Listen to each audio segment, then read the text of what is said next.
Hello everyone, welcome back to study knowledge AD. आज के इस वीडियो में हम लोग डिस्कस करने वाले हैं निस्सिम इज़ेकियल की एक बहुत ही फेमस पोइम जिसका नाम है नाइट ऑफ द स्कॉर्पियन। आज की इस वीडियो में हम लोग इसका मेन आइडिया समझने की कोशिश करेंगे। मतलब इन डेप्थ में आपको बताऊंगी कितने पर्सपेक्टिव से इस पोइम को लिखा गया है, क्या क्या थीम्स है, क्या क्या आइडियाज़ हैं इसकी। चलिए शुरू करते हैं। इस छोटी सी पोइम में पोइट ने हमें 3 पर्सपेक्टिव दिखाने की कोशिश की है, 3 नज़रिए। पहले मैं आपको इस पोइम का ओवरव्यू देने की कोशिश करती हूँ कि इस पोइम में होता क्या है। एक औरत है, रात के वक्त बारिश हो रही थी, उसको किसी बिच्छू ने काट लिया है। काटा ऐसा कि जहर फैलने लगा उस लेडी की बॉडी में, और वो बिच्छू जो है चावल की बोरी के नीचे जाकर छुप जाता है। और रात के वक्त बारिश में वो बिच्छू भागने की कोशिश करने में लगा है। गांव में जब ये खबर फैली तो चारों तरफ से लोग भागे भागे आए और उस औरत के पास आकर बैठ गए।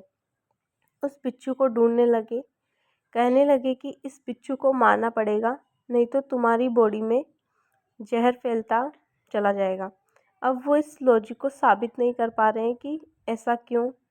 जब उस बिच्छू ने जहर छोड़ दिया उस लेडी की बॉडी में, तो क्या कनेक्शन रह जाता है उस लेडी से, उस बॉडी से और उस बिच्छू से।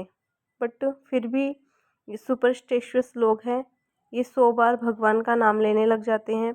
उस औरत को बोलने लगते हैं कि ये तो तुम्हारे पिछले जन्मों के पाप हैं, जिनकी वजह से तुम्हें ये सज़ा मिल रही है, ये दर्द मिल रहे हैं।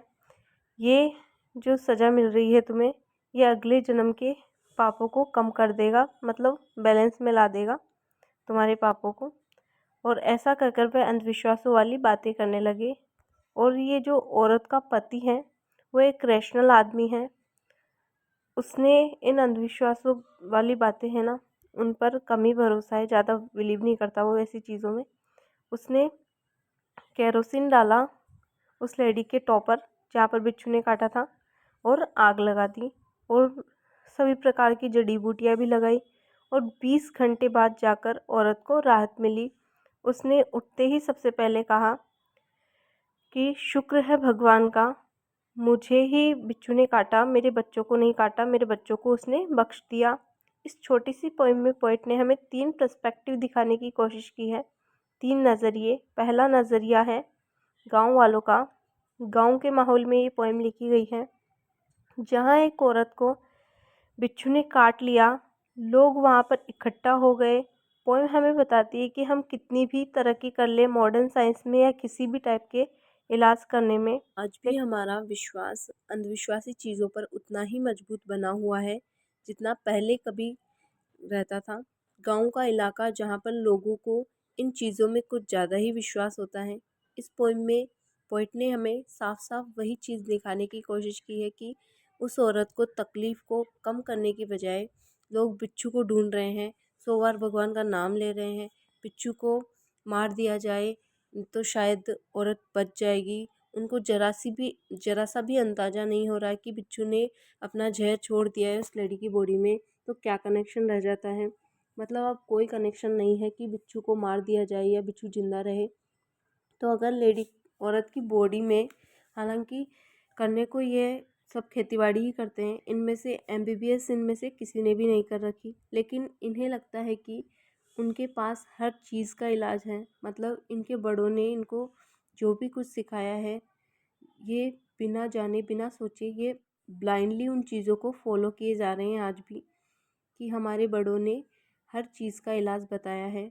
उन्होंने दर्द से करा रही औरत को यह भी कहा कि तुम्हारे पिछले जन्म के पाप हैं जो धुल रहे हैं, मामला बैलेंस हो जाएगा और अगले जन्म के पाप कम हो जाएंगे।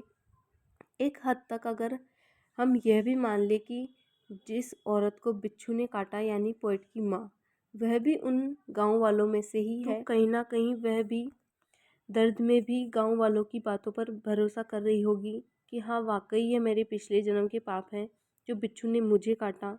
दोस्तों, अगर हम पोइट का नज़रिया देखें तो पोइट ने एक अच्छी चीज़ भी यहाँ दिखाई है कि गांव के लोगों में कितनी एकता होती है। ये अच्छी बात है कि इनमें कितने भी मतभेद हो, प्रॉब्लम के टाइम पर ये आधी रात के वक्त भी एक जगह जमा हो जाएंगे, जबकि सिटी के लोगों में ऐसा कुछ नहीं होता। लेकिन इनके अंधविश्वास पर पोइट को ऐतराज़ है। आपके भी आसपास में बहुत से ऐसे लोग देखे होंगे कि आपको टोना टोटका पर यकीन दिलवाने में लगे रहते हैं कि हाथ में दर्द हो रहा है, काला धागा बंधवा लो, पैर मत हिलाओ, कैंची मत चलाओ, लड़ाइयाँ होती हैं। ये तो पहला पर्सपेक्टिव है पोइट का, गाँव वालों का, जो पोइट ने हमें दिखाने की कोशिश की है। अब दूसरा पर्सपेक्टिव है पोइट के रैशनल फादर का, जो इन अंधविश्वासों में नहीं मानता, लेकिन इन सब चीज़ों के बावजूद, आसपास इतने लोग होने के बावजूद, वह जड़ी बूटी वगैरह, केरोसिन डालना वगैरह वगैरह सब कुछ करता है, इतनी सारी कोशिशें करता है। लेकिन 20 घंटे बाद जाकर उस औरत को राहत मिलती है।